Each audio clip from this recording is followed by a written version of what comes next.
going on, everybody? What's happening? What's shaking? What's doing? Welcome to episode 357 of McRae Live. The date today is Thursday, September the 4th, 2025, 2:11 p.m. Eastern Standard Time. My name is Dave McRae, coming to you live from the Voice Man Studios in Toronto, Canada. And this afternoon, we're going to be talking some Scream 7. It is on the horizon. It is not too far away now. It is making its way. It's coming. You can feel it. Is there a trailer in the air, perhaps? There's got to be one in the next soon. I mean, it's just around the corner. 5 things. These are 5 things I want to see from the new Scream 7.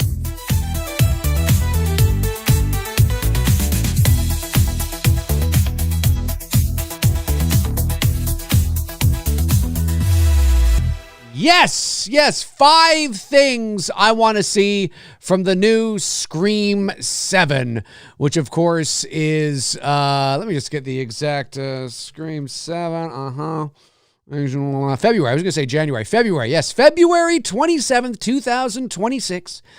February 27th, 2026. So we are still October, November, December, January, well, 5 months. I think we're definitely going to have a trailer within the next month. That's what I mean, Halloween is just around the corner. That's the perfect time to release something like that. Maybe, who knows? Maybe it'll play, I don't know, in front of The Conjuring. I don't know. Probably not. No, but definitely a trailer is on the horizon. There's no doubt about that. And Scream 7. Here we are, Scream 7. Whoever would have thunk it? And of course, there's a lot of controversy around, just how this came to be and everything, with, of course, the departure of Melissa Barrera, and then, of course, Jenna Ortega, and then, of course, the whole Neve Campbell thing, and now Neve Campbell's back, and then what's-his-face, the director of Happy Death Day and Drop, was originally attached, but then he bowed out because these actors had left, and then Kevin Williamson came in, and then it's a whole thing. I mean, it certainly was not a smooth road to potential victory here. Is this going to be the Scream 7 that you want? Are you excited about it? Obviously, we know that Matthew Lillard is back. We know that Dewey, of course, David Arquette is back. We know that there's quite a few people from the past Scream movies that are back. And we'll talk a bit about I've talked about it before, but, we haven't talked about it in a little bit. So we'll talk about that too. But I first wanted to talk about my 5 things. These are 5 things that I want to see from Scream 7. Now, I am not the world's biggest Scream fan. I don't mean that in the sense of that I don't like Scream. I'm not Frank Riker. Shout out to Frank. But I don't know what it is. I like them enough. I don't think in my opinion, I don't think there's a bad movie in the franchise. There are movies that are better than others, but the Scream franchise does not have a Halloween Resurrection, does not have a Freddy's Dead, does not have a Jason Goes to Hell. Yet. The longer you continue doing this kind of thing, it's inevitable that at some point you would think that, and there it is. I mean, maybe not that bad, but certainly, there are some that are better than others, but they're all serviceable at the very least, potentially diminishing returns. The first Scream film is my favorite, of course. But here we are, Scream 7. I didn't mind Scream 5. I thought it was all right. Again, it was a Scream movie. I liked Scream 6 enough. It was a Scream movie. I do think it is unfortunate that we've lost Barrera and Ortega. It's unfortunate that whole kind of thing happened, because something that is unique that you don't usually see is, when they released Scream 5, sure, it had been a minute, as the kids say today, since the last Scream movie. And yeah, some of the OGs were back, but it was very much a passing of the torch film, right? Very much a passing of the torch film. And you don't know how you're going to take to these new characters, right? Whenever you have a franchise that is passing the torch onto new characters, younger characters, the question becomes, are these new characters and younger characters, attractive? I don't mean physically attractive, although it's inevitable they usually are. I mean in terms of the characters themselves. Do we like the characters? Are we attracted to the characters? Do we want to follow them? Do we care what happens to them? Do we want to see where they go in their journey and all that kind of stuff? And Jenna Ortega, I had never heard of the girl until Scream 5. After I watched it, I knew and I did. And this is verifiable on my channel. I was probably one of the first to say this. I don't know, maybe not. I'm just saying it. But I knew that she was going to be a star after Scream 5. And this was before she did X. It was before she did Wednesday. It was before she did, obviously, Scream 6. It was before she did, Beetlejuice. It was before she really took off. And there was something about her. I thought she's going to be a star, and it's verifiable. It's actually on my channel. It's the episode of Two Dudes and Some Bullshit where we watched Scream 5.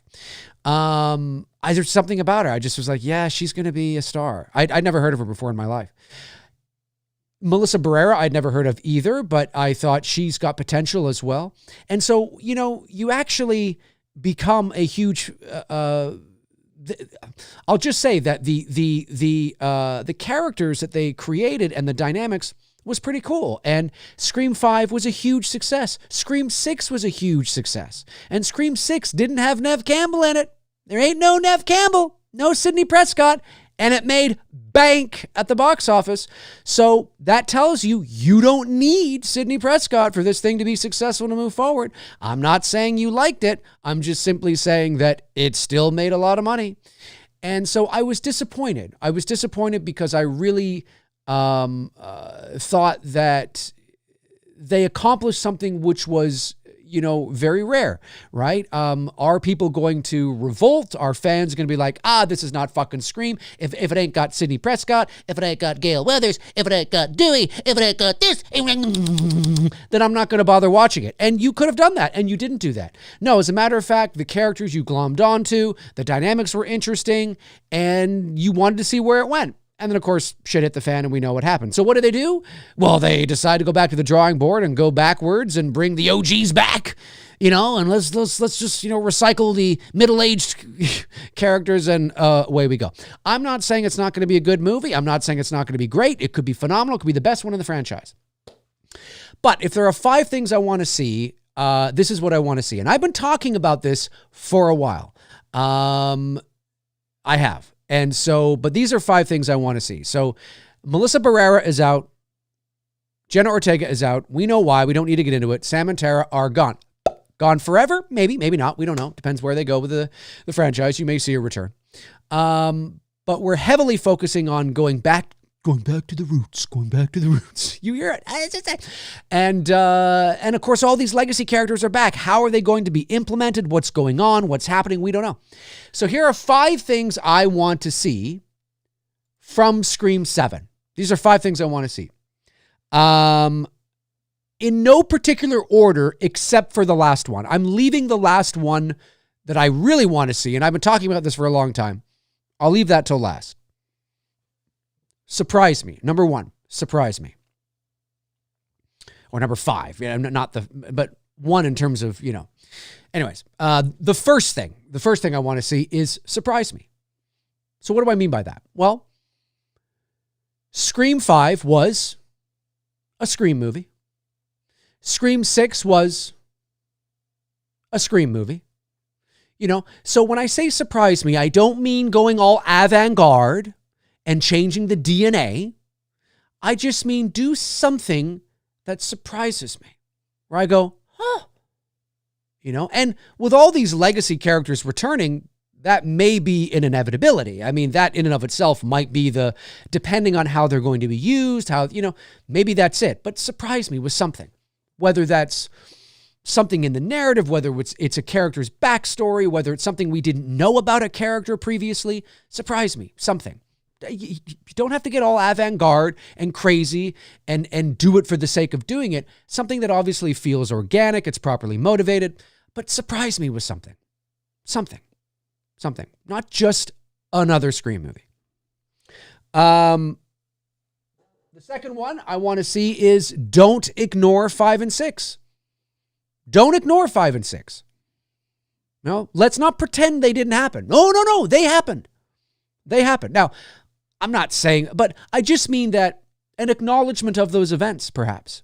Let's not roll along with Scream 7 as if 5 and 6 didn't happen. Do you know what I mean? I mean, let's not forget that Sidney Prescott was there at Stu's house for the events of Scream 5. So was Gale Weathers, right?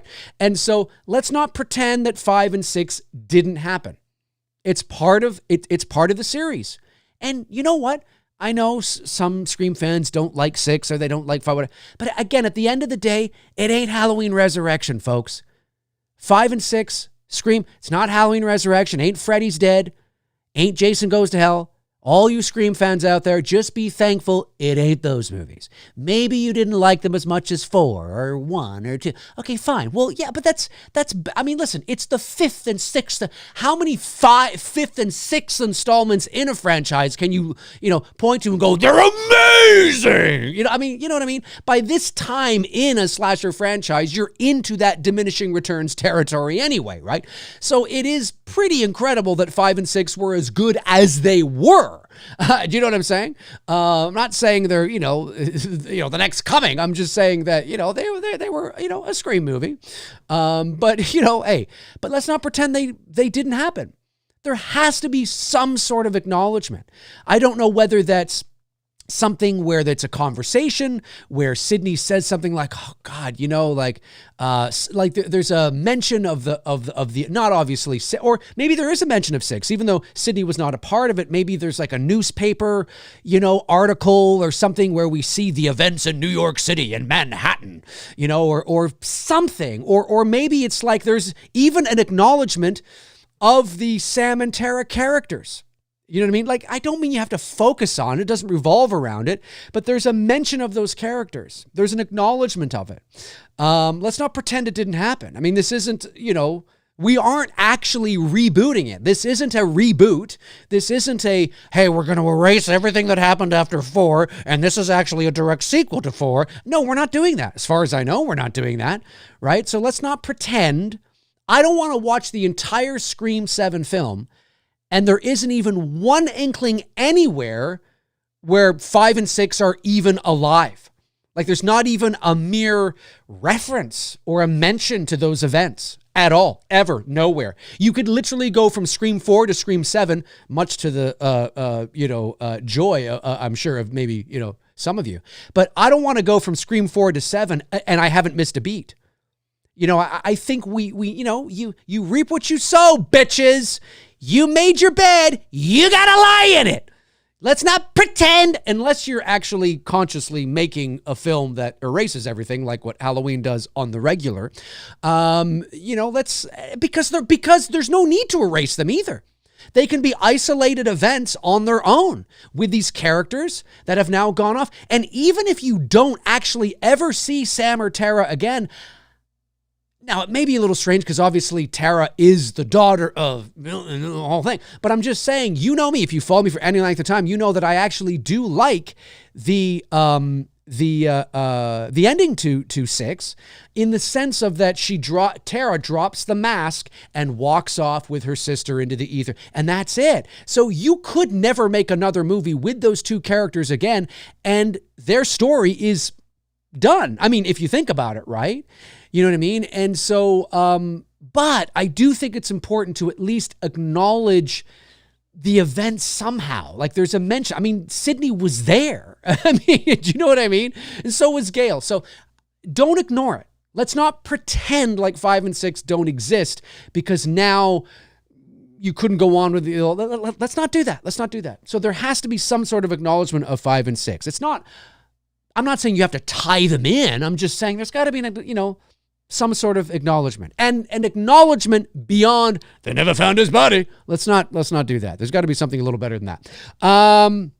Okay. The third one is, let's also not have And I don't think they're going to do this, because if Nev Campbell is correct and Kevin Williamson is correct and they're trying to go back to let's not have what they did do in 6, which was sort of a little bit of kind of annoying thing about 6. Doesn't make it was still not a bad film.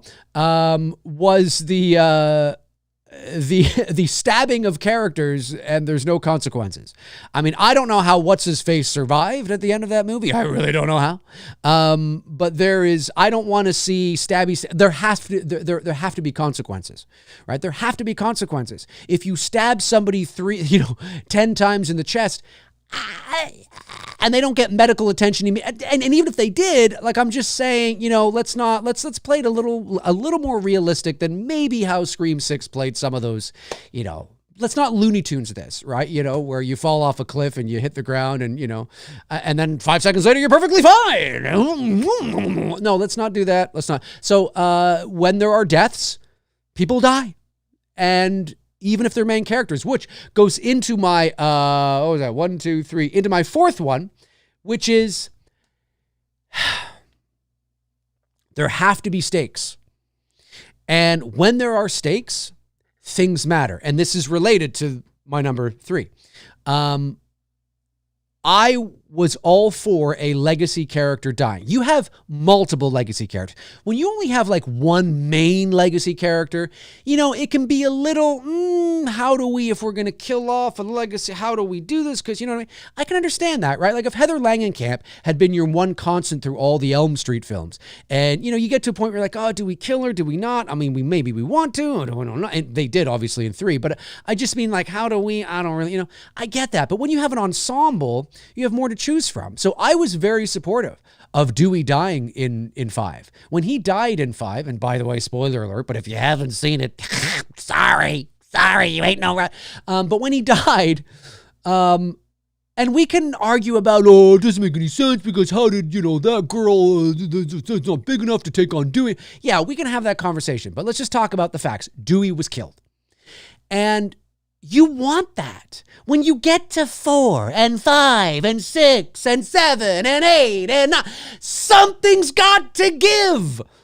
Especially with legacy characters. There has to be stakes. There has to be weight. There have to be consequences to these actions.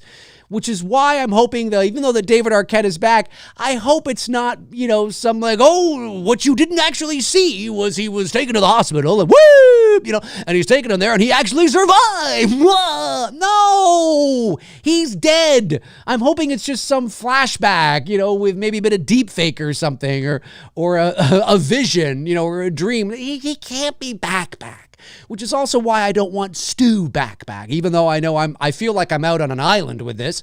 Everybody in the horror community, it seems like everybody's like, yeah, Stu, he's got to be back. He could have survived that. The TV on his head, he could have survived that. Yeah, come on. I'm like, but even if he could, it kind of makes it for me anyway. It's like, now when I watch, I'm just, no. Anyway, there have to be consequences. And so, like, I was all for, listen, when they were making Scream 5, and I'm on record with saying this, when they were making Scream 5, I remember saying, and I got like, people were like, no, you can't do that. And I'm like, yeah, you're probably right. I don't think it's a risk they would have taken. Which is probably, it's a good thing I'm not in charge. But I would have been like, why don't we kill Sydney at the beginning of Scream 5? I talked about this because you've got 1 movie with her, 2 movies with her, 3 movies with her, 4 movies with her. I mean, and now it's like a new generation, right? It was almost a new generation between 3 and 4. And now you have nearly as much time between 4 and 5. And in my mind, I'm thinking about, would this character keep, like, if this character lives across the country, why is she coming back? Like, what is going on? Why is she coming back? And I thought that maybe you kill her in the open, like she's the opening death. And then Gail and Dewey have got to get back together. Oh my God, what's going on? And then I softened a little bit. I thought, okay, because everyone's like, no, you can't do that. And I was like, okay, all right, fine. Then maybe it's Dewey that gets killed in the opening kill of Scream 5, right? Like, I talked about that. Maybe it's him that gets killed, whatever. He did eventually get killed, but not in the way that I was kind of hoping. But then that's what lures, Sydney out of retirement, and she's getting back there. Because in my mind, I'm thinking, why would this woman who's living across the country why does she keep, if it's not about her anymore, why does she keep what's her motivation? Right? If it's not to deal with her kids or whatever, and it probably could be now, with part 7, but I was thinking about those things with 5, right? And so the point I'm making is that I've been a huge proponent of having legacy characters go. And I understand that Sydney, she's the Nancy of this franchise. She's the Laurie Strode. I get it. And killing her has to be done with careful consideration, with tact. It has to be properly motivated. It has to mean something. It has to have weight. It has to have stakes. I get that. And are you still going to anger people no matter what? Yes, but it can be done in a way that feels like it's got weight, it's got power. Oh my God, like she's sacrificing herself to save her children, or she's sacrificing herself to save, like whatever the case is, it's like epic, it's heroic, it's unbelievable. It's, as I've said many times, it's not that legacy characters die, it's how they die. And sometimes, you don't want a legacy character to die to feel like it's shoehorned in just for the sake of shock. No, it has to be, as I always say, properly motivated in the narrative. It makes sense, right? It means something. There's weight, there's stakes. Whether Sydney ends up dying or not, I don't know. But, the longer this goes on, you have to question, why is she always involved? It's like, why is she, are they just going to continue to write stories that, it's not like she's a police officer. I don't think she was. Was she in part 5? I don't think she was. Was she? Maybe she was. I can't remember. But it's not like what's her motivation? Like, why does she keep getting involved? And then so eventually I started to think, well, maybe Gail dies. Maybe Dewey dies. Like, there's something that brings her back. But eventually you're going to run out of that too. And the point I'm making is that I think I want to see somebody go. If Dewey went in 5, now you're bringing him back for 7 in some sort of ghost form, okay, perhaps, maybe, I don't know. If he's not fucking, I'm telling you right now, if he's actually brought back and it was like, no, he actually survived, like Officer Hawkins did in Halloween Kills. No, he was actually, oh no, he's alive. It's like, oh, let's not do that with Dewey. But if it isn't, then, and you don't want to kill Sydney, I get that. That's, sort of, your golden goose. I get it. You don't want to, you got to be here. Okay.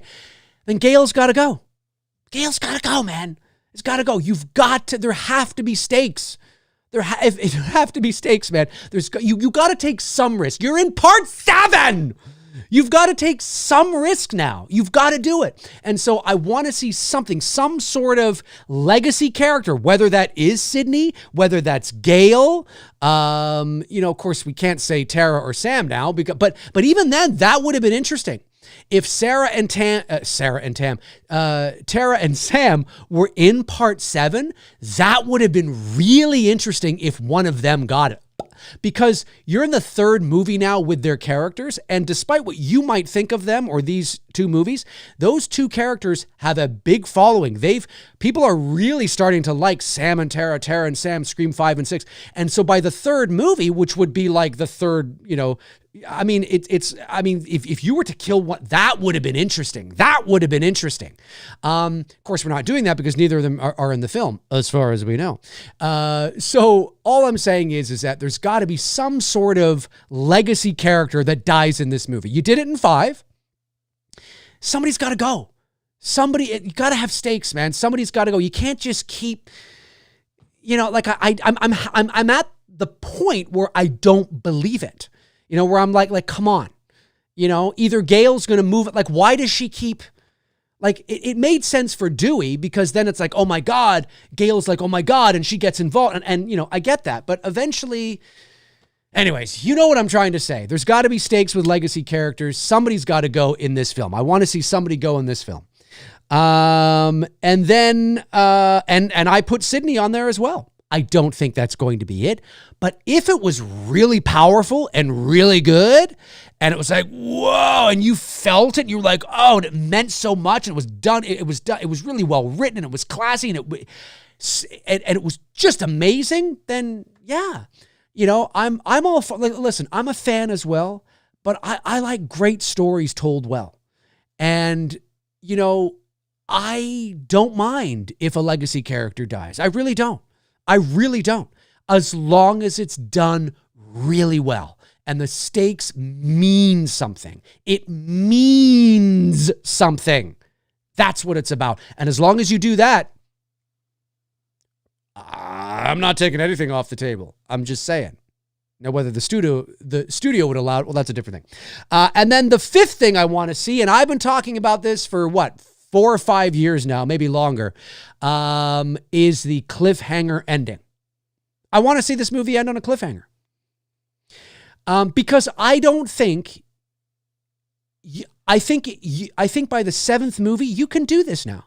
I think you can actually, I know it's not part of the usual whodunit DNA, and I know that, whodunits are usually, there's a formula, right? You're introduced to everybody. One of these people or two of these people are not like the other kind of thing, and you spend the whole movie trying to figure that out.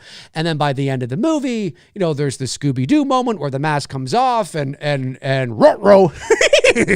And all of a sudden and then the villain takes 10 minutes to, tell you why they're so evil and then they end up dying and that's the whole thing. So I get it. Like I get that is the traditional formula. Well, we've done it 6 times now. I think they've earned the right now to change it up a little bit. And I still think you could do something that catches everybody off guard. And one of those things is the cliffhanger ending. Again, not shoehorned in, not for the sake of it, but it's one of those things where you're like, oh, there's like only 10 minutes left in this movie and it doesn't feel like, they're wrapping. And then there's this amazing cliffhanger ending where you're like, oh my God, where you actually don't know who Ghostface is, right? You think you're getting to the Scooby-Doo moment and you actually don't know who Ghostface is. And it ends on this like, what's gonna happen? Like the example, like I wanted Scream 5 to end on a cliffhanger and it didn't. I wanted Scream 6 to end on a cliffhanger and it didn't. But the example I often use is that imagine at the end of Scream, was it the end of Scream 5? I think I use this as an example. But imagine at the end of 5, right? Sarah, why I keep saying this? Tara and Sam are like, there's the fight that's happening and they're sweaty and they're dirty and all this stuff and they're bloody and you're like, there's only like a couple minutes left and what the fuck, how's this going to end? And then there's all of a sudden where it's like they're in mortal danger. It's like, what's going to happen? And Ghostface is just standing over them or something, and he wipes the blood off the knife and he's standing there and it's like, what's going to happen? And then it just cuts to black and it's like, oh my God, holy fuck. Like we've never seen this in a Scream movie before. Like we don't know who it is. Now, would some people be pissed off? Sure, because they're used to the formula A, B, C, D, E, F, G.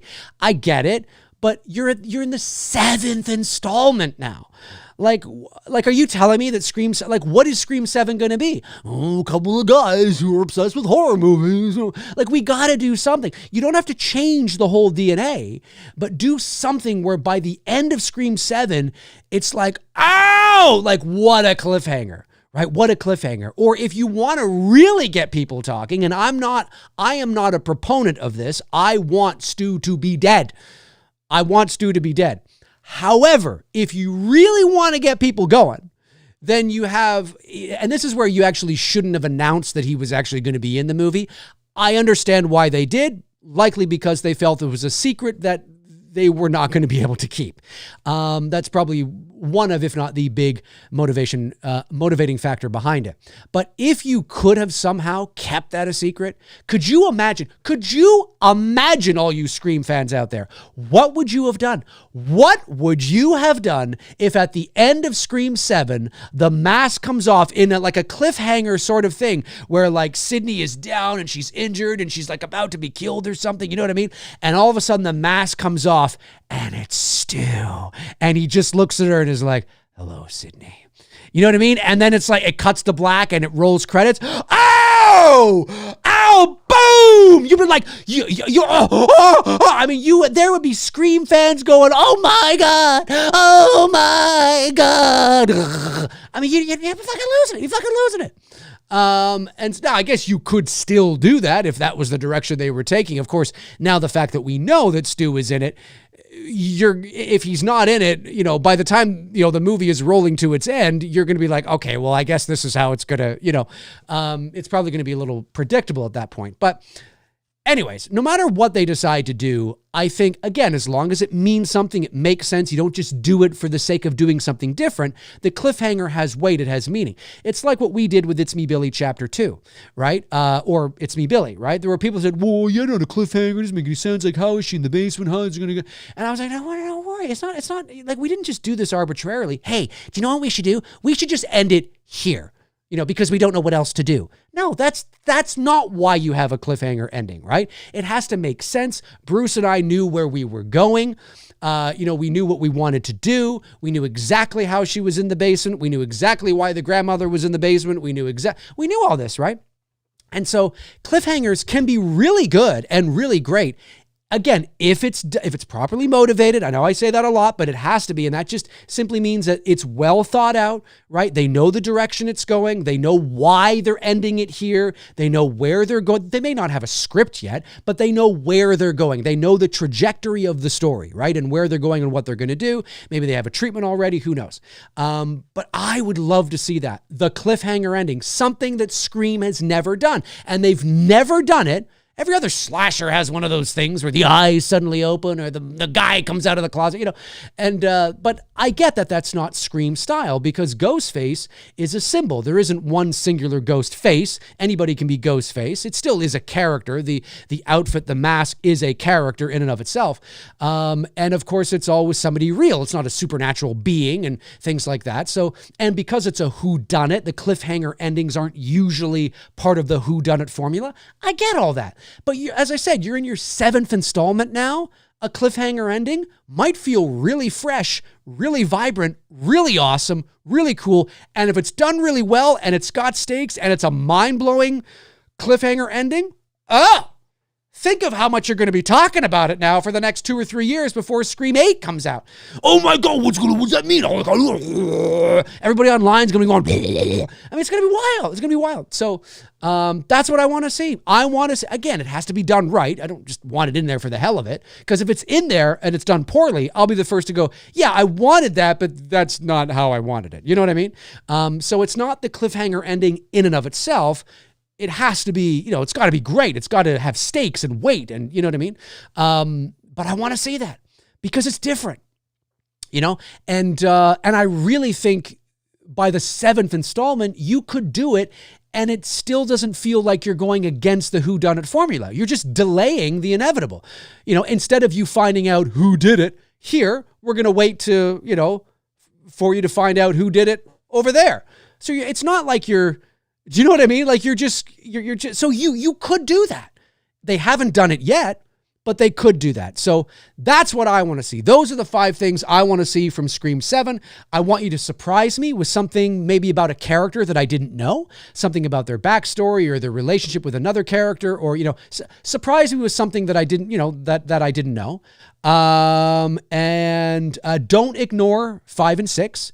This isn't a reboot pretending 5 and 6 didn't exist. Yes, 5 and 6 can exist on their own as their own thing because Tara and Sam aren't returning.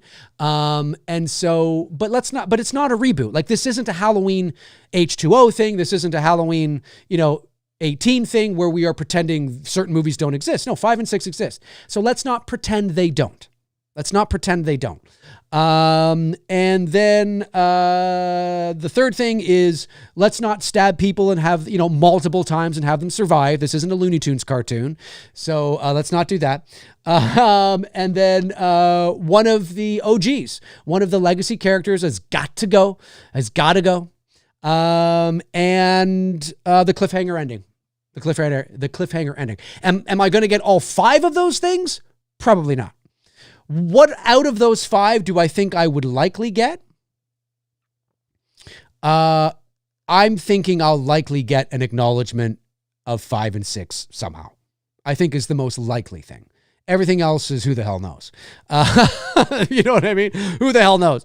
But yes, Scream 7, folks. Scream 7 is coming out in February of 2026. If you're watching live, or let me just say, if you're watching after the fact, jump into the comment section and let me know your thoughts. What are some things that you want to see from Scream 7? What are some of the things you want to see from Scream 7? Maybe what are 5 things? Do you agree with the things that I want to see? Do you not agree with the things I want to see? Let me know your thoughts in the comment section below. I would really like to know. Let me jump over to the chat room here and get some of your super chats. I know some super chats did come in. Now is your opportunity to get those in. Super chats, member chats, whatever you'd like to get in here. We've got Josh McKenna sends in $9.99. Thank you, Josh, and says, speaking of Dewey unrealistically surviving, did you roll your eyes when Hawkins lived in H-18? It's been a minute since I saw H-18, but I remember thinking Hawkins recovering was unrealistic. Yeah, I mean, well, a little bit, maybe. A little bit. I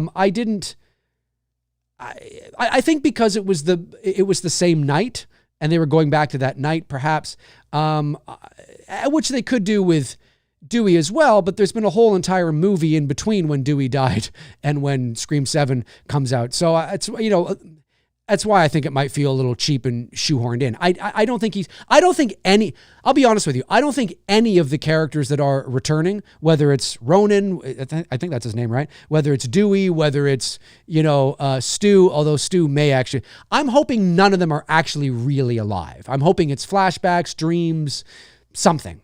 That's what I'm hoping. And because let's be honest, I've said this before, I'm going to say it again. Especially when it comes to Stu, okay? Matthew Lillard. Let's just call a spade a spade. Most Scream fans that are really excited, I'm going to say most because you never know, there could be a few that aren't. Most Scream fans that are really excited about his return, what they really want is him back. They don't want him back in some 30-second flashback. They don't want him back in some dream where they de-age him. They don't want him back. Like, that's not what they want. They actually want him back. Like he survived the television being smashed on his face. He survived. They want him back. And yes, and there's people that go on, well, actually, technically, according to Google and according to ChatGPT, you could technically survive a tube television from 1996 smashed on your head. Okay, all right. But that wasn't the intention. And for me, I know technically he could return, but I'm going to tell you right now, it better be good. If Stu is actually back, not just back in a flashback or in a dream or something, but he lived, he survived. If that's the direction they're going, I'm telling you right now, for me, it better be good. It better not just be somehow Stu survived. You know, like, it better be good. And the reasons and how nobody knew about it and how it's been kept a secret, it better be good. Because if they half-ass it just to get Stu in there, then for me, I'd be like, no. If you can't do it right, don't do it at all. That's how I am. Right? But then again, maybe I'm a bit of a different kind of fan. I'm also a filmmaker. I care about story and not just my nostalgic heartstrings. You know, I actually care, you know, about it being done right. And if you can't, and if you're just bringing him back because you're running out of ideas and you don't know what else to do and you think this would be a great, hey, this will get people into then don't do it. No, because then it's going to be like, oh, so that's why he's back? So, oh, well, I guess. No, it's got to be like, oh, shit. Oh, interesting. It has to be. For me, it has to be. I mean, obviously, I'm going to the extreme to make a point, you know, but it can't just be, yeah, I guess, you know, like nobody wants that. But most Scream fans who are excited about Stu's return, you're not excited for him to be in a dream, right? Right? It's not a dream sequence. No, you want him back, alive. Well, if that's what they're doing, it better be good. That's all I'm saying. It better be good. That's all I'm saying. Let me see here. Eddie Chase sends in a very generous super chat at $20. Thank you, Eddie. Says okay, great. He's given me his top 5, or maybe 6. 1, Sydney and Gail die. How many more can and should they survive? Sydney and Gail die. I would agree with you if Tara, I was going to say Sarah and Tam again. What's going on with me? If Tara and Sam were in Scream 7. I would think that I would agree that maybe this is the moment where they go all in. But because this feels like it's shaping up to be a very much an OG film again, obviously there are going to be new characters, but by all accounts, it doesn't really feel like a passing of the torch movie, which Scream 5 and 6, especially 5, were. So I don't know if that's going to happen, but I hear you. Number 2, one of the twins die. Yes. You can't Looney Tunes this shit up. Number 3, kill people of significance, which is kind of like what we're talking about, right? Number 4, make GF brutal. Make GF brutal? GF. Oh, Ghostface. For whatever reason, I was like, girlfriend? Make Ghostface brutal. Yeah, they keep saying that, right? You know, with each installment, it's like, you've never seen him like this. And then it's kind of like, yeah, no, we kind of haven't, you know. Okay, fair enough.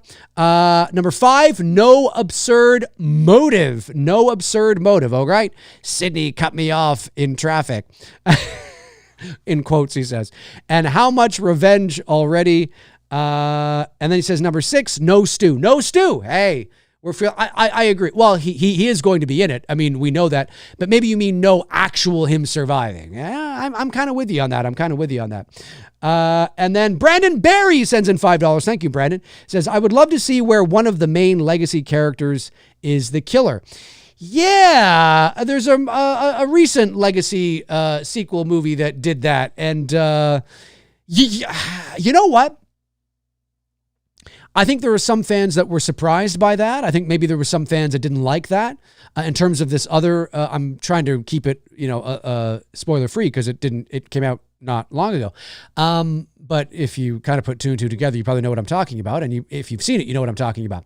But you know what? There's a little bit of respect you got to give for, well, they tried something different. But now the question then becomes, because I've yet to see it, by the way, I haven't seen the movie, but I know what happens and it's fine. It doesn't, I can know a lot about a movie and it still doesn't spoil anything for me.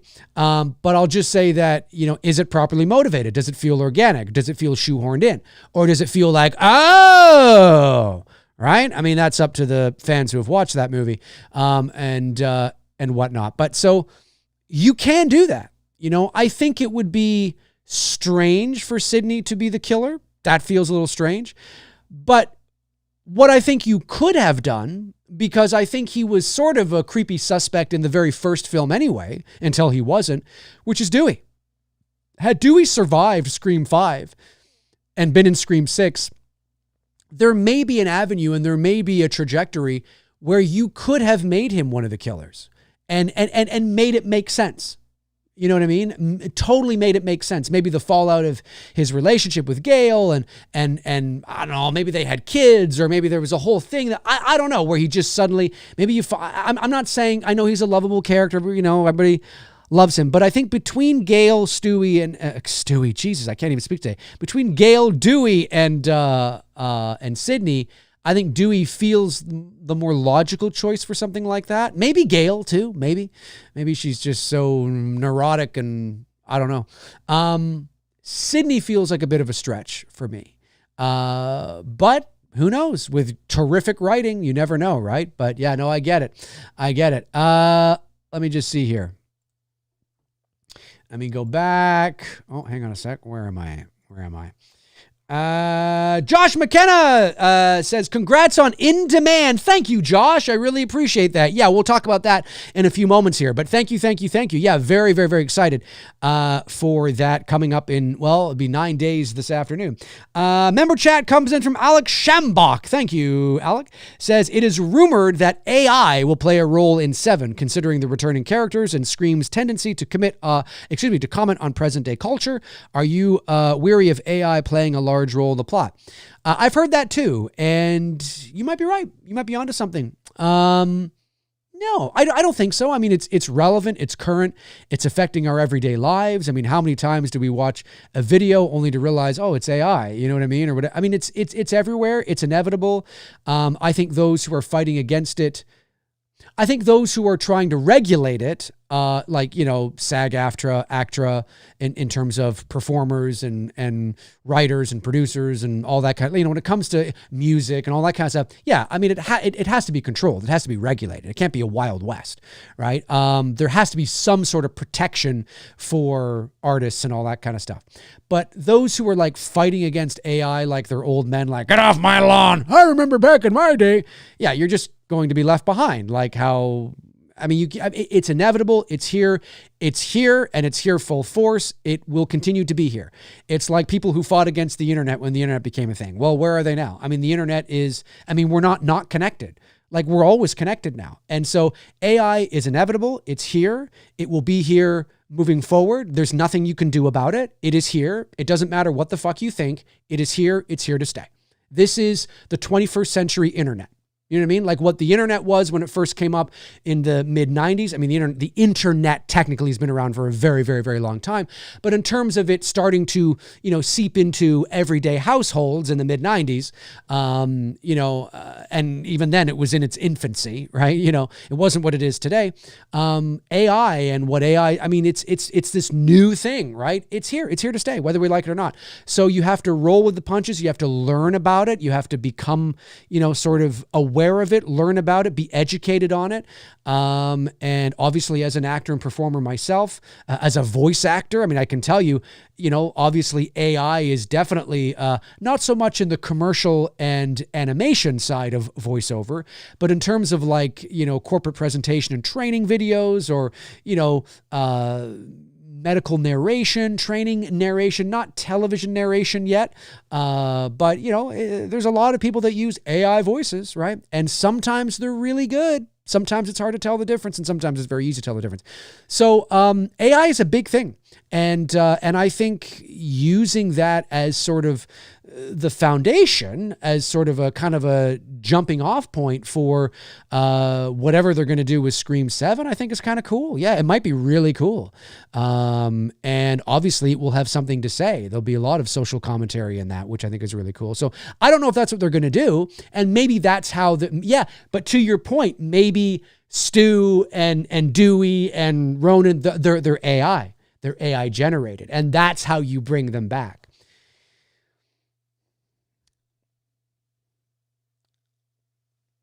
You know, having an AI generated Stu on like a television screen or a phone screen or something. Call me crazy, but I somehow would rather that than Stu actually surviving. Because he didn't survive. He is dead. This is just an AI version of him. I actually would kind of be okay with that. Call me crazy. And maybe I'll change my mind. But I actually would prefer that than Stu survive the gigantic television falling on his head and electrocuting him. That to me, now again, that doesn't mean you can't write a story where you create a scenario where it's like, oh yeah, that makes sense. Oh my God, this is great. You can do it, but somehow that feels reaching to me, right? Nowhere in 2 or 3 or 4 or 5 or 6 was this ever even hinted at, as far as I know, his survival, right? I mean, look what they did with, you know, what's his face? Billy Loomis, right? You know, he came back as a Force ghost, you know, essentially. Not really. He was the manifestation of terrorist subconscious. But still, right? I mean, it's, you know, so yeah, it's interesting. It's interesting. Josh Stevens, what's going on, Josh? Says, $1.99 says, one return I wouldn't mind is Randy as a villain. Yeah. You mean like actually returning or like AI or something? Well, he's kind of already returned a little bit, right? He was in 3, I think on the TV. He was kind of in, was he in 5? I think his voice was in 5 or something. His photos were in 5. So he's kind of always kind of been there a little bit. But yeah, you never know. You never know. Let me see here. Josh McKenna sends in a member chat. Thank you, Josh. Says, the only thing I want from Scream 7 is Gail saying, this is Gail Weathers signing off, and then immediately dying, and at her funeral, they play the Friends theme. That would be funny. That would be a little too self-aware, I think, if they did that in terms of the Friends theme. I know you're just joking around, but yeah, the whole, this is Gail Weathers signing off. And then she dies like, what's-her-face dies in The Dark Knight Rises, like that.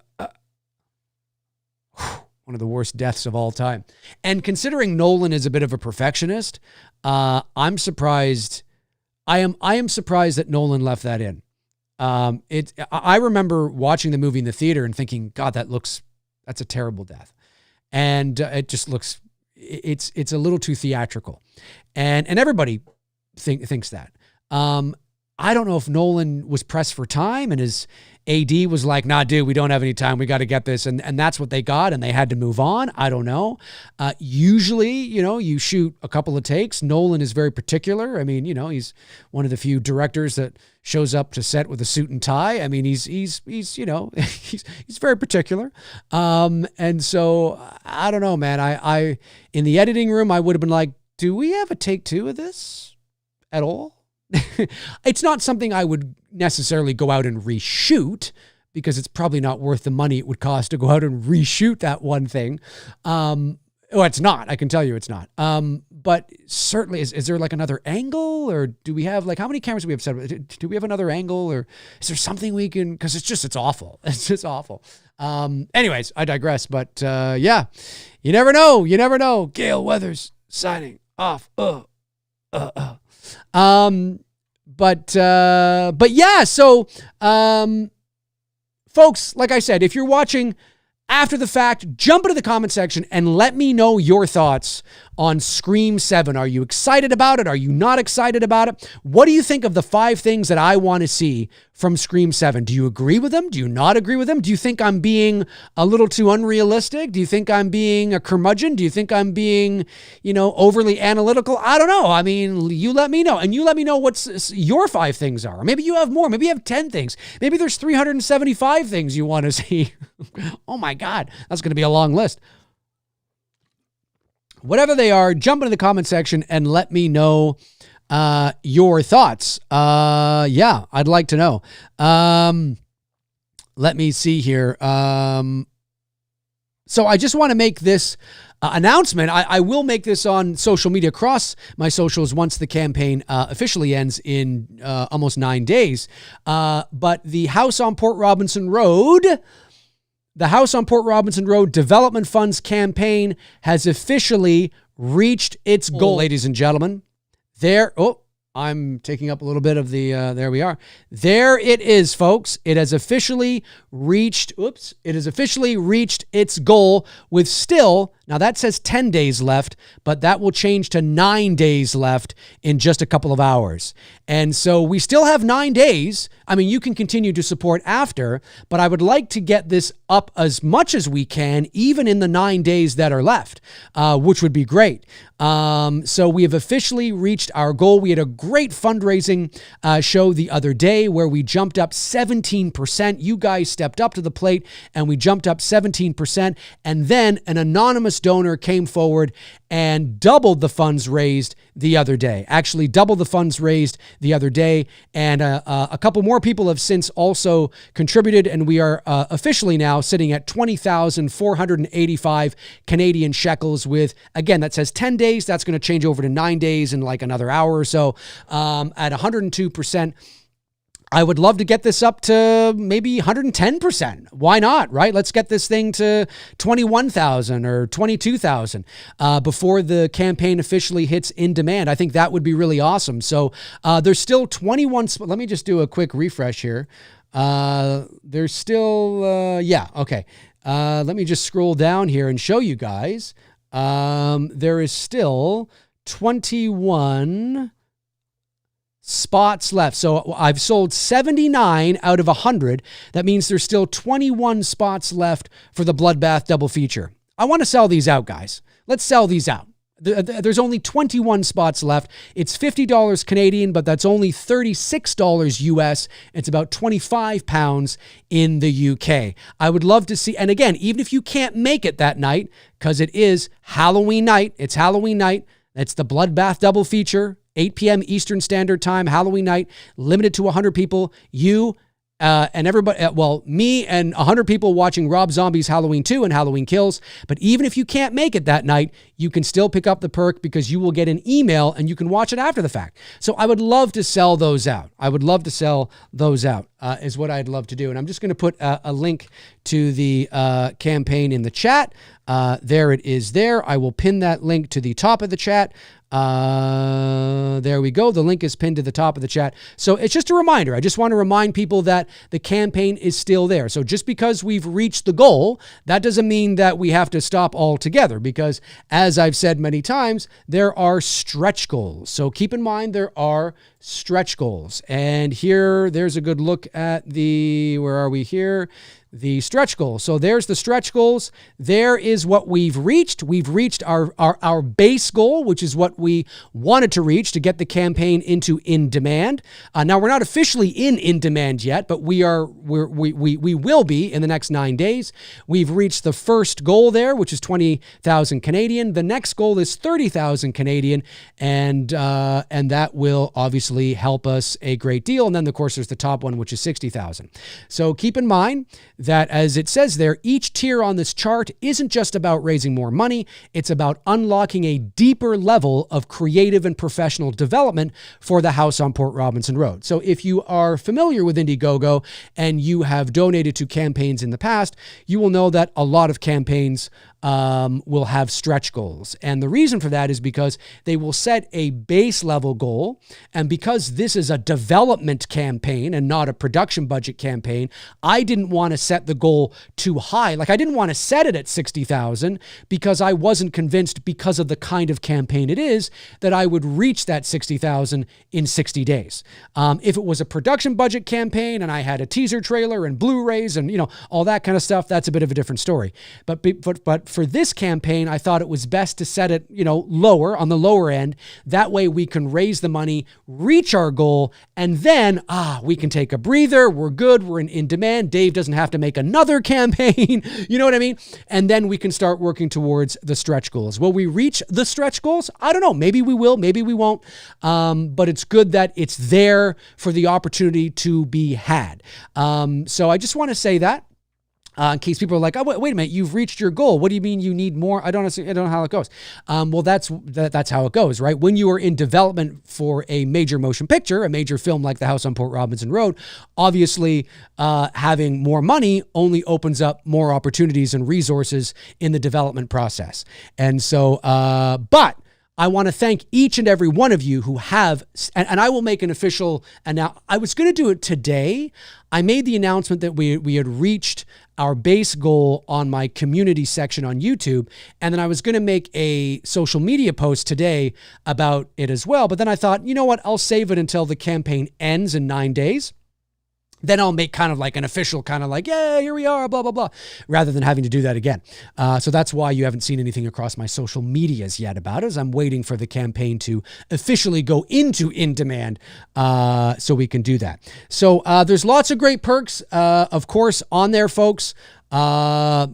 Posters and novelties, street signs and t-shirts and sign posters. And of course the November files as well. Don't forget about the November files, the mystery envelope. Yes, I realize that envelope is incorrectly spelt there, but it's spelt correctly down here, as you can see. So when I created the thumbnail, I was clearly smoking too much crack. But as I said on the stream the other day, hey, envelope, they're kind of, it's kind of the same thing. But this is really cool. We've sold 17 out of 50 of these. This is like one of those mystery boxes where you don't know what's in it, but it's really cool. And you're going to get a bunch of cool The House on Port Robinson Road stuff in this mystery envelope. And then there's the poster 3-pack. If you want all 3 posters, you save 20% if you pick up all 3 rather than buying them individually, the signed ones, I mean. And I will sign all these 3. We've sold 3 of those. Of course, the novelty street sign, we've sold 6 out of 20 of those.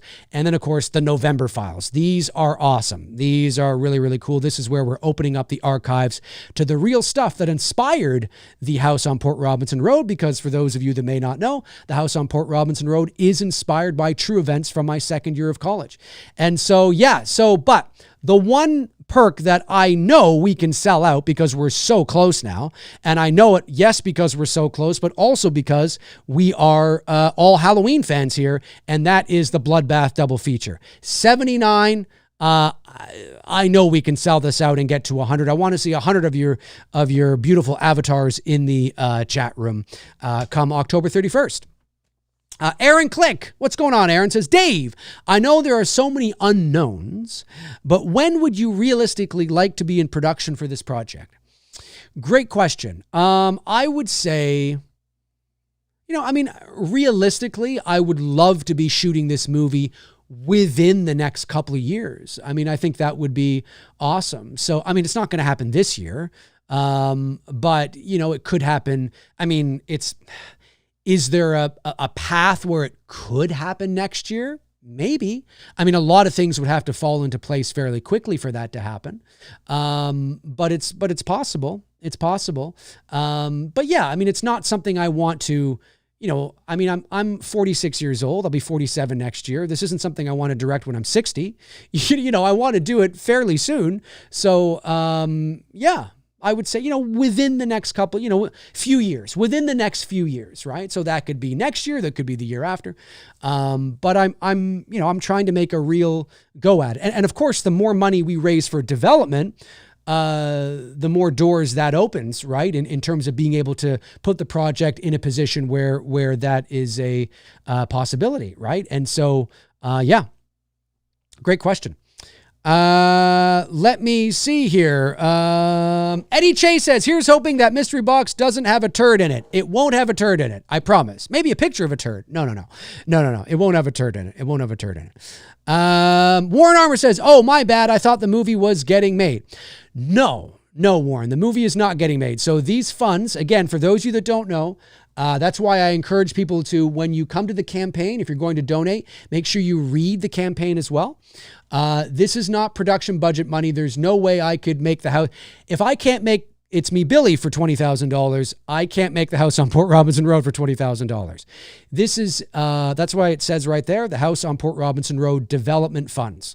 And so the funds raised on this campaign go towards things like legal fees and my legal team and concept art and hiring a line producer and just sort of assembling all the things I need to assemble during the development process to get the project into a position where it is very pitch ready. It's pitch ready now. The script is done, the lookbook is done, but I don't know how much it's going to cost. And you need to know those things, right? I ballparked when I did a preliminary breakdown a few months ago, I ballparked that this will likely be, a $2 or $3 million film. But one of the reasons why you bring on a line producer is to figure all those actuals out. So you no longer have ballparks, you have actuals, and you can figure out not only how much is this going to cost, but how long is this going to be? Like, is it a 6-week shoot? Is it an 8-week shoot? Is it a 5-week shoot? All those things that come with, I want to know those things so that when I go into meetings with investors or studios or production companies, I know that. I know, well, this is what it's going to cost. And then the investor may be like, oh, you know what? That's actually not that bad. And you know what? Well, you know what? I'll put up $500,000 if you can get such and such to come on board as well. And if because a lot of the times in the independent scene, a lot of independent movies are made via what's called a co-pro, right? A co-production. So it's not necessarily one person or one entity or one studio or one production company stepping up and foregoing, $3 million. It's a few different, it's coming from a few different avenues. So, that might be the case here with this, right?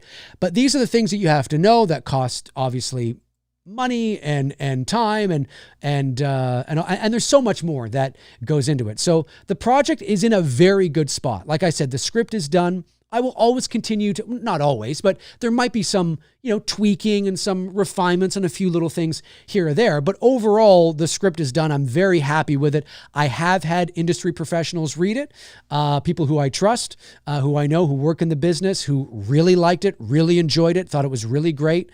The lookbook is done as well. The lookbook is really solid, really great, very competitive at a studio level, which is great.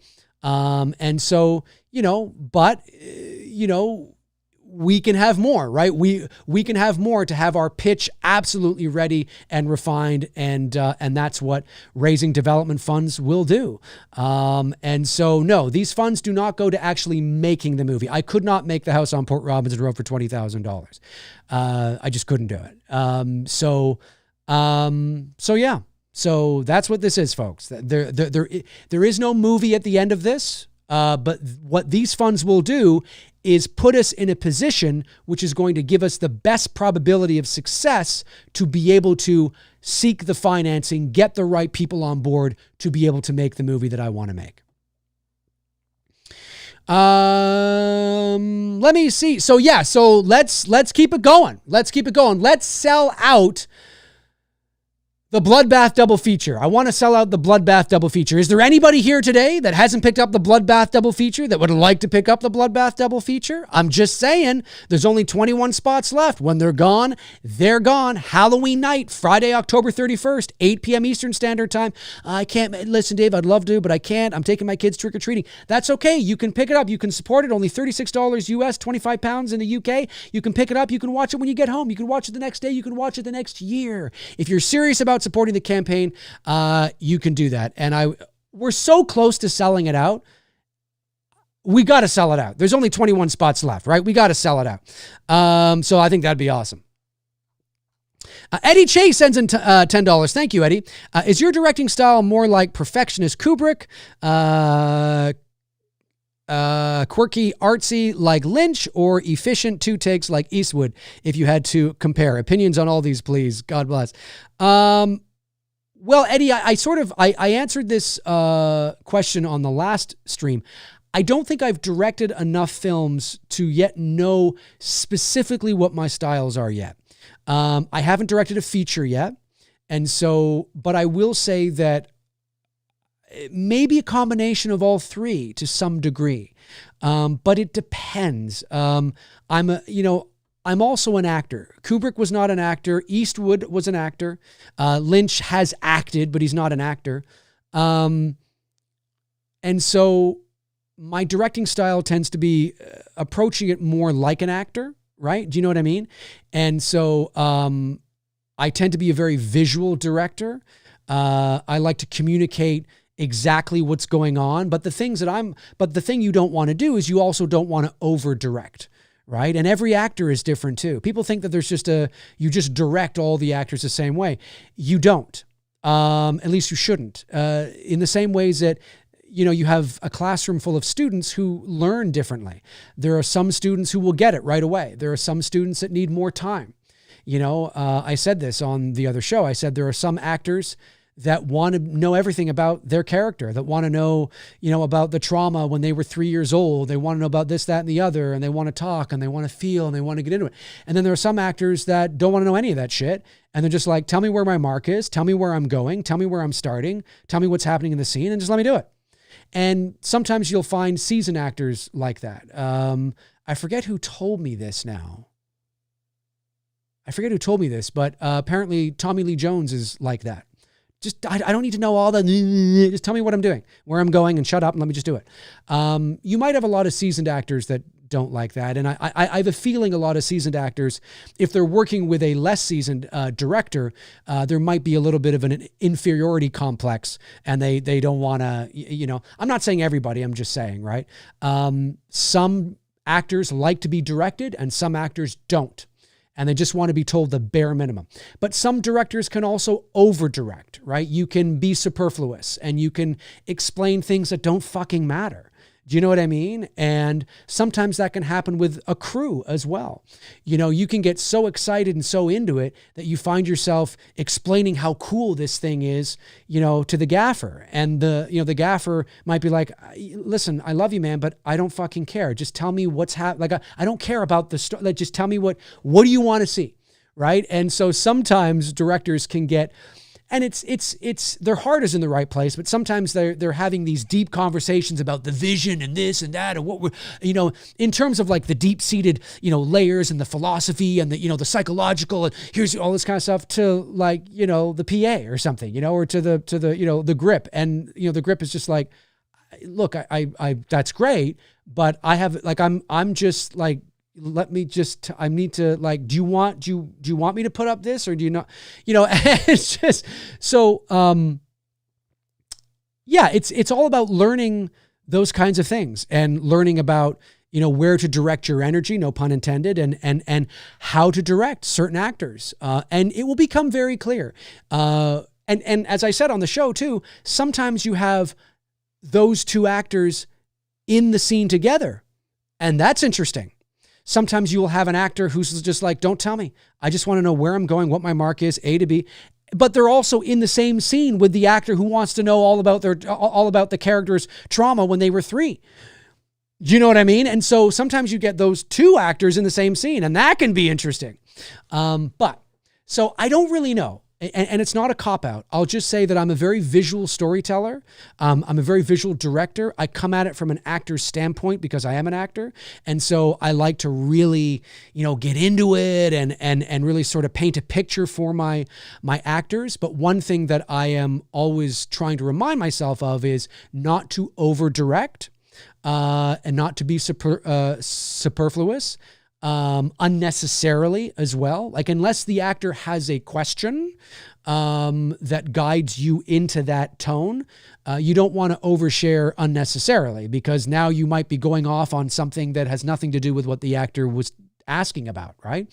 And for somebody like me, who tends to be a little verbose, that's something that I always remind myself to work on. You know, unless it's at lunchtime and you can have a 30-minute conversation with your actor, great. But if it's in the moment, you know, your AD is going to be breathing down your neck saying, we don't have time for this, guys. We need to move along. You know, sometimes people forget that, you know, the director, yes, the director has the last say. They call the shots. Absolutely. But you have a assistant director, sometimes a first assistant, a second assistant, depending on how big the movie is. You might have 8 assistant directors. But the assistant director's job, the first AD's job, is to keep you on schedule, to keep you on track. And so they will be breathing down your neck. It's their job to say, we don't have time. It's their job to turn to the director, who technically is their boss, and say, we don't have time. Boss, I'm sorry, we don't have time. We got to move along. If we don't move along, we're not going to have time to shoot that other thing we need to shoot today, right? And so it's not like you have all the time in the world to sit there and have a 30-minute conversation with your actors, you know, while you're actually in the moment shooting. So anyways, I'm going off on a tangent now, but it's a great question, because I think I'm a little bit of column A and a little bit of column B, but I think I'm still very early in my journey as a filmmaker and director, where I'm not quite sure yet. And I think the more I direct, especially feature-length films, you ask me this question again with maybe 1 or 2 features under my belt, I may be able to say with absolute clarity, oh, I'm like this person. You know what I mean? Or maybe I'm like none of them, and I'm just purely my own. I don't know. We'll see. J Beach says, wonder how many sequels Dave has planned. 0, none. The House on Port Robinson Road is not a film that requires any sequels. Let me see here. What's the time? We'll go another 10 minutes or so, another 10 minutes. But yeah, don't forget, folks, don't forget. I really want to sell that Bloodbath double feature out. It would be amazing to see you all there. We've gone up by, it looks like somebody just donated, actually, which is awesome. Let me give them a shout out. Somebody just donated, which is awesome. Looks like $20, which is great. Hang on a sec here. Why am I not? Oh, there we go. Let me go over here. There we go. I'm in. I will give them a little shout out. It was Josh McKenna donated $10. Anna Coleman donated $5. Josh McKenna donated $10. I'm loving it. Ba-da-ba-ba-ba. Every little bit helps, guys. I think that's awesome. Thank you. But yeah, I'd love to sell the Bloodbath double feature out, is what I'd love to do. Let me see. J Beach says, Dave, how about some of the French new wave directors that would wing it on set? No storyboards, game plan. Yeah. Well, I'm not necessarily somebody, but it would depend on the film, right? I mean, I'm not necessarily somebody that feels the need to storyboard an entire picture. Definitely, I think some sequences need to be storyboarded. When I think of the house on Port Robinson Road, I'm like, yeah, some sequences, some scenes will definitely need to be storyboarded. Will the whole film need to be? I don't think so. But definitely, and that could also be because I know the material very well. I'm also the writer on this, because keep in mind, you're not always director-writer, right? Sometimes you're directing someone else's vision in terms of the writing. And so for the house on Port Robinson Road, I am a writer-director. So, that's a bit different. So I have a very clear vision of what this is. But there are some sequences in the film that are, I'm not going to say complicated, but just in terms of the blocking, in terms of the framing and the shots, I'm like, I think storyboarding this scene and these shots would be hugely beneficial and save a lot of time. Because anybody who's made a film knows that, you're not you have maybe 12-hour days where you're not shooting for 12 hours. You might only be shooting for 3 of those 12 hours or 4 of those 12 hours. And then you sit there and you might think, that's it? Well, yeah, because of the rest of the time, you're either moving locations or you're setting up. You spend a lot of time, most of your time is spent setting up and blocking a scene and maybe even doing a rehearsal than actually shooting. Especially when you're working with a professional crew, with professional actors, and you're looking to craft the type of quality that we were aiming for. And so you could take an hour setting up a shot. Well, that's an hour into your 12-hour shoots. And because it's a fully unionized shoot, when you go over, you're into overtime and everybody's making more. You know what I mean? And you got to factor that into the budget, And so, it's just the reality of filmmaking, right? When you're shooting a professional film, that's what it is. When you're shooting with your friends, you can shoot 17 hours. And if everybody's like, yeah, fuck it, let's do it, bro. Then everybody's, then great. You have nobody to answer to.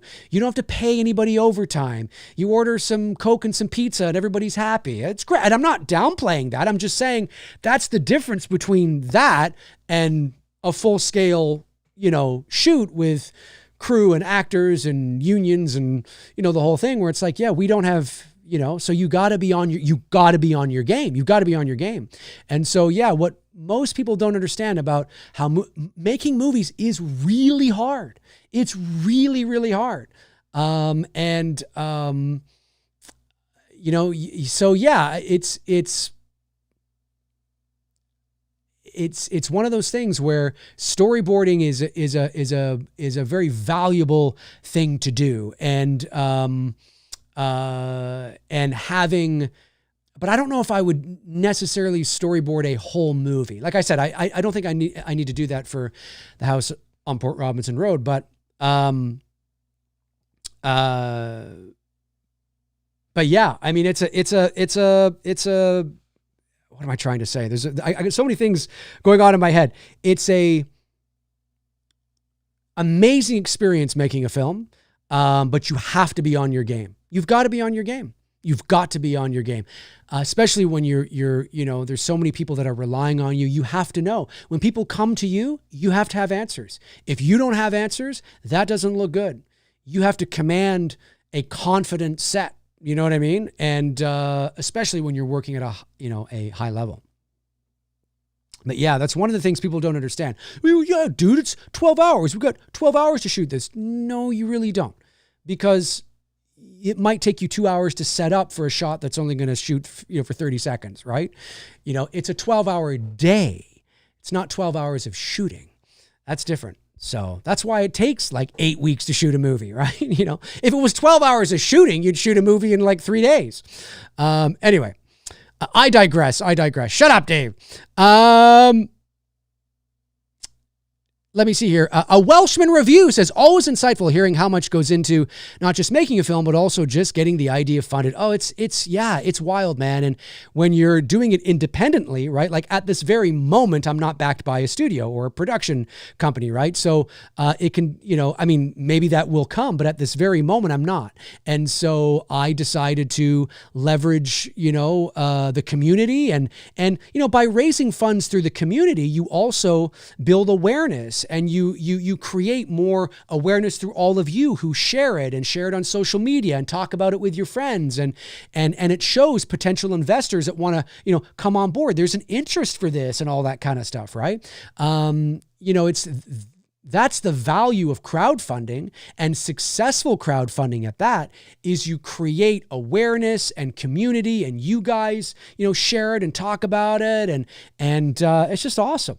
It's just awesome. Yeah, it's a lot of fun. But yeah, there's a lot that goes into this stuff, man. A lot that goes into it. There is no doubt about it. Fans of Something, what's going on? Fans of Something says, I'll be picking up the Bloodbath double feature soon, Dave. Rob Zombie's Halloween 2 is my favorite in the franchise. No joke. Wow. Favorite in the franchise. That's awesome, Eddie. Oh, man, that's really cool. That's really cool. Well, that's awesome. Thank you very much. It's going to be awesome to see you there. And shout out to your lovely, are you guys married yet? I can't remember. Your lovely wife, fiance, girlfriend? I can't remember. Anyways, if you're not married, you're bound to be married soon, I'm sure. Let me see here. Josh McKenna, $1.99 says, how do you select a catering place for a set? Well, I don't, I can only speak for the Billy films, of course.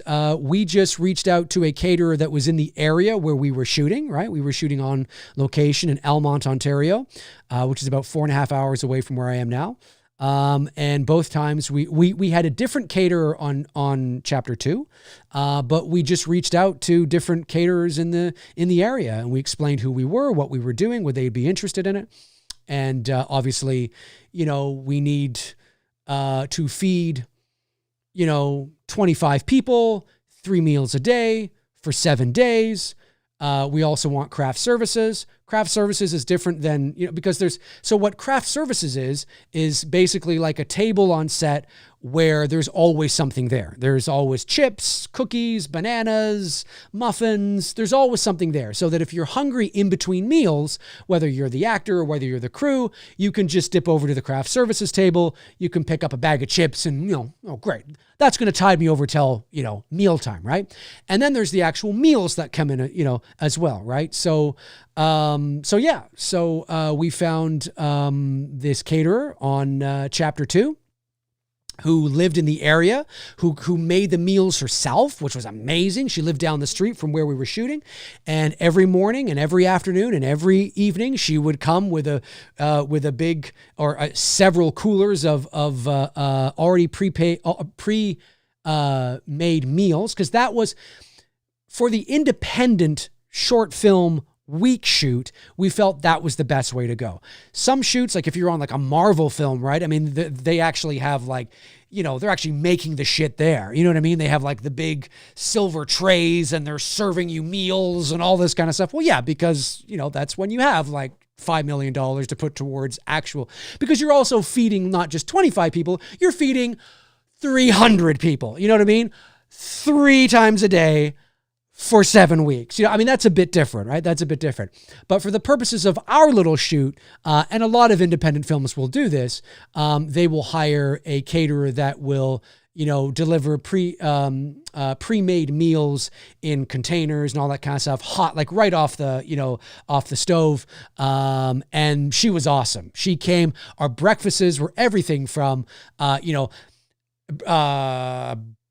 breakfast sandwiches. There was cereal there on the craft services table. There was bagels, like hot bagels with bacon and cheese. There were, vegan options. There was, she was great. And then like for lunch, there was like these amazing sandwiches and soups and salads and stuff. And then for dinner, there was amazing like chicken and rice and salads. And she was amazing. Like we were like, holy shit, this is really good. This is really good. So I would like to think on a low budget indie short, our crew and cast were fed very well. Because here's a little tip. Here's a little tip for all you indie filmmakers out there. A little tip. Are you listening? Are you paying attention? Feed your cast and crew well. Now, what I mean by well is I don't mean like, wildly expensive stuff or like, I don't mean that. I just mean don't do pizza every night. Okay. Now, if you're hanging out with your friends and it's your buddies, fine, whatever. They don't care. But if you're working with professional actors and a professional crew, people you don't know really, who are not necessarily your friends, right? They might become your friends. Like a lot of the crew and the cast we worked with are now our friends. But I just mean feed your cast and crew well, because you do not want a grumpy, hungry crew and cast. Feed them well. Don't feed them the same thing every day, right? Divide it up a little bit. If you're shooting for a week, it's okay to circle back to the same thing maybe after week or day 5 or something. Okay, that's fine.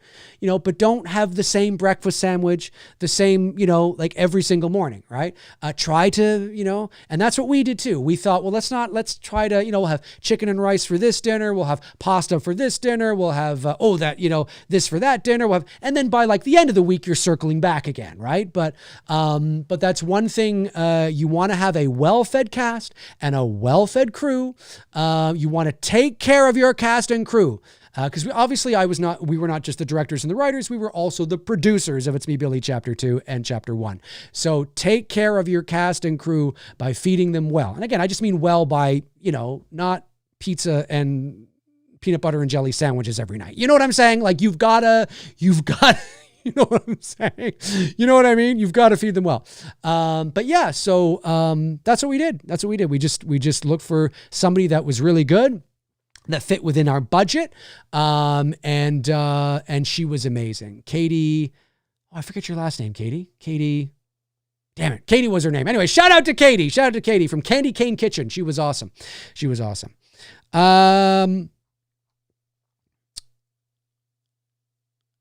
Awokenheimer says, Dave, would you look into casting any actors from the Billy films for The House on Port Robinson Road? Nobody in the main cast at this point. It might be fun maybe to get them in there as maybe extras or something perhaps, but in terms of like the main cast right now, I don't see that. No, it'd be a new cast. Aaron says, got to feed them well and vary it up a little. Yeah, exactly. And again, you don't have to break the bank. You just have to, again, if you're shooting with your buddies, like it's you and, a few of your friends, yeah, sure, have pizza every night. Nobody's going to give a shit. But if it's a real film, like with real actors and crew, yeah, you got to do that. And always have a craft services table. Where, people who are, because there's nothing worse when you're trying to concentrate and you're hungry. Right? There's nothing worse. Dawson McQueen says, hello, Mr. McRae. Hello, buddy. Hello. Hello. We went up again. I'm loving it. I think that was a bloodbath double feature. Let me go over to the other screen here. I'm loving it. I think that was a bloodbath double feature that was purchased, if I'm not mistaken. That's great. We're closing in on 21,000. That is awesome. Let me just see here if that was, well, you know what? I'll just do this instead. Let me go over here and see who that was. Did somebody pick up the bloodbath double feature? If they did, that means we're down to just, yes, Josh McKenna, 10, yes, and Brandon Lyons pick up the bloodbath double feature. Thank you, Brandon. Amazing. That means we are down to just 20. There it is. You can see it on your screen right there. We are down to just 20 left. Just 20 left for the bloodbath double feature, which I'm pretty sure we should be able to sell out. I'm pretty sure. I'm pretty sure. But we'll see. Maybe not. Maybe by the time I do the show, it'll be 90. Could you imagine Halloween night, 99 people? 99 people. Could you imagine? That'd be hilarious. That would be hilarious. JB says John Carpenter didn't have a sequels for a plan. John Carpenter didn't have plans for a sequel either. That is true. That is true. All I will say is that because this is inspired by a true story, I've written it in a way where it doesn't look, could you make a sequel to it? Yeah, you could make a sequel to anything. But it is supposed to be a one and done. It's not it doesn't end in the same ways that Halloween does. Do you know what I mean? Look, I mean, well, I don't want to say too much. But yes, you are right. Famous last words, right? Famous last words. I got Eddie Chase. Any super chats that I've missed? Any super chats, member chats that I've missed? I don't think so. I just want to make sure. Josh McKenna, Eddie Chase, Josh Stevens. Yes. Amazing. Eddie Chase says, pardon my ignorance, but do you intend for this to be a full-length film? Yes, this is a feature-length film. This is not a fan film. This is a feature-length, original psychological horror drama with supernatural elements. It's not a found footage movie. It's inspired by true events from my second year of college. This is a feature-length film. Don't ask me how long it's going to be because I haven't shot the movie yet, so I have no idea. I have no idea how long this is going to be. No idea. But it is a feature-length film. The script is about 110 pages. Now, you could say, well, the golden rule is a minute a page, so it'll be 110 minutes. Yes, generally that's the guideline that the industry uses, a minute a page. A 90-minute movie is a 90-page script. Generally, that's a good rule of thumb, but it all depends on the genre. It depends on, how much dialogue you have in a page. This is a slow burn psychological horror drama, right? And so, it doesn't mean that it'll be 110 minutes. It might be 120 minutes. It might be 105 minutes. I mean, it all depends, right? Because obviously when you're building suspense and you have that sort of that nuance, it all depends on how much action you have in a page, how much dialogue you have in a page. And when I say action, I don't mean explosions and car crashes. I mean just the action, from building suspense, right? You could read it in a minute, but how it translates on screen, it might be 3 or 4 minutes, right? Depending on the suspense that you're building and all that kind of stuff. So, but the script is 110 pages as of right now. Anyway, it might be trimmed down a bit depending on where we go from here. But right now it's 110 pages and I'm very happy with where it's at. So yes, it's feature length. Super chat comes in from Ricky the Prickly.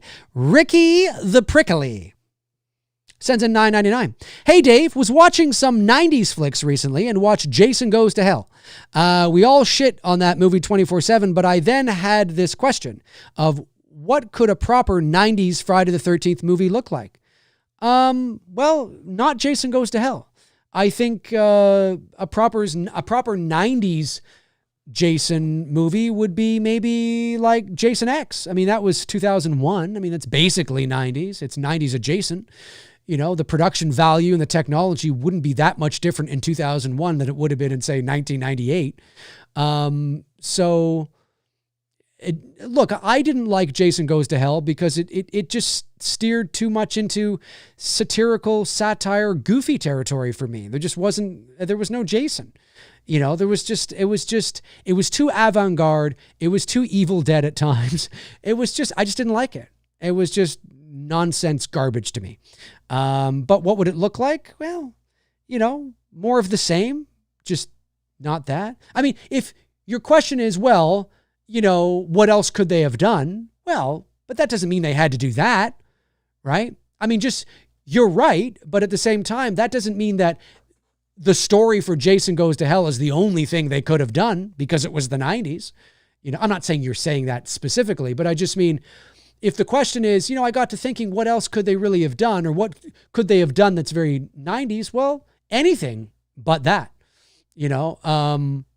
in my opinion. Yeah, I'm not a big fan of it. Not a big fan of it. But it's a good question, Ricky the Prickly. It's a good question. But yeah, not a fan, really. Not a fan.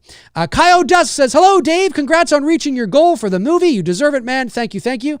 I can't donate right now, but I would like to gift you a drawing via email. Well, you know what? Send it to me via social media. Send it to me via Instagram or Facebook or something like that. That way I will be able to see it. I'll be able to see it.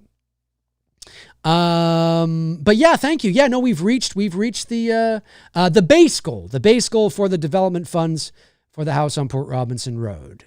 Again, just so people know, this is development funds, not production budget money. I only say that just because I want to be clear about that. Just because, and as you've seen, sometimes people are like, "Oh, I thought you were making the movie," and it's like, no. I can't make the movie with $20,000. Are you kidding? $20,000 on the house on Port Robinson Road would be like, God, I don't know what that would be like. Maybe a day's worth of rental or something. I don't know. I have no idea. That would cover hardly anything. But with development, it covers quite a bit. Alex Shambach says, do you anticipate pursuing or being pursued by Canadian production companies? I feel they would be more likely to support Canadian filmmakers, given the political climate, perhaps a theory. That's a great question. So I am open to talking to anybody who has interest. That doesn't mean that everybody will be the right fit. This is, this movie's not a slasher movie. It's not a Scream movie. It's not a Friday the 13th. It's not a found footage movie. It is a psychological horror drama. It does have supernatural elements, but it's more of a slow burn kind of film. So, it's not Terrifier. It doesn't have a main antagonist, right? Like Art the Clown or Freddy that people can glom onto, or a cool mask, or, a cool look. So it's a harder sell, but I don't think it's impossible either, because this kind of horror is also very hot right now. Now, I didn't write The House on Port Robinson Road because the more psychological elevated horror is hot. I've always wanted it to be this way.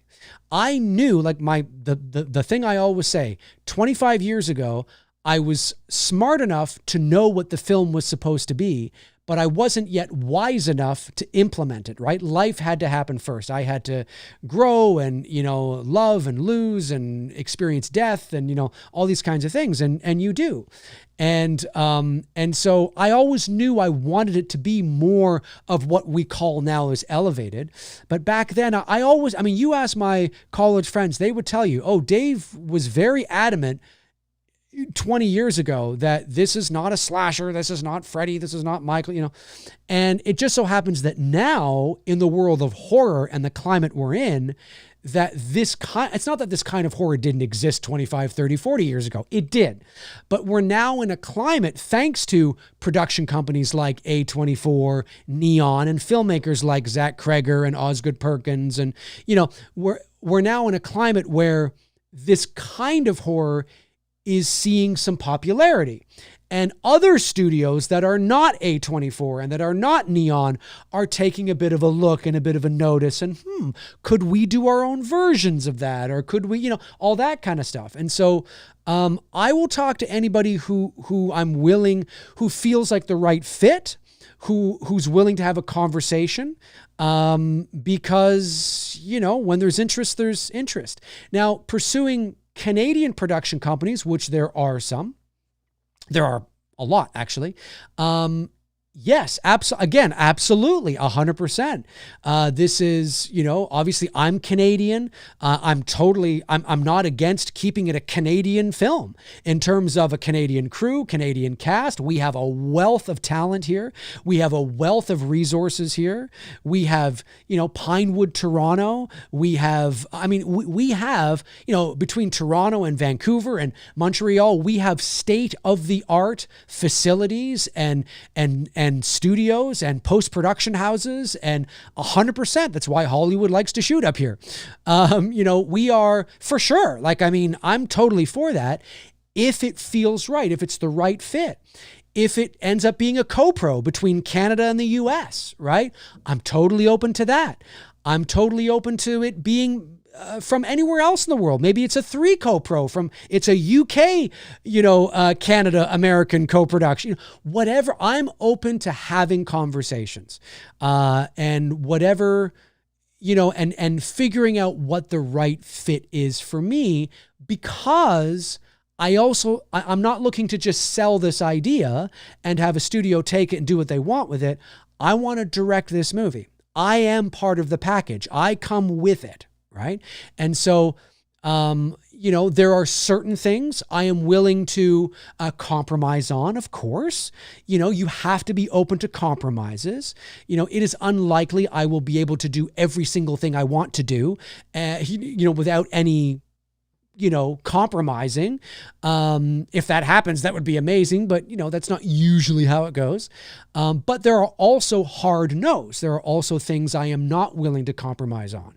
And one of those things is turning the house on Port Robinson Road into something it's not, right? Turning it into more of a slasher.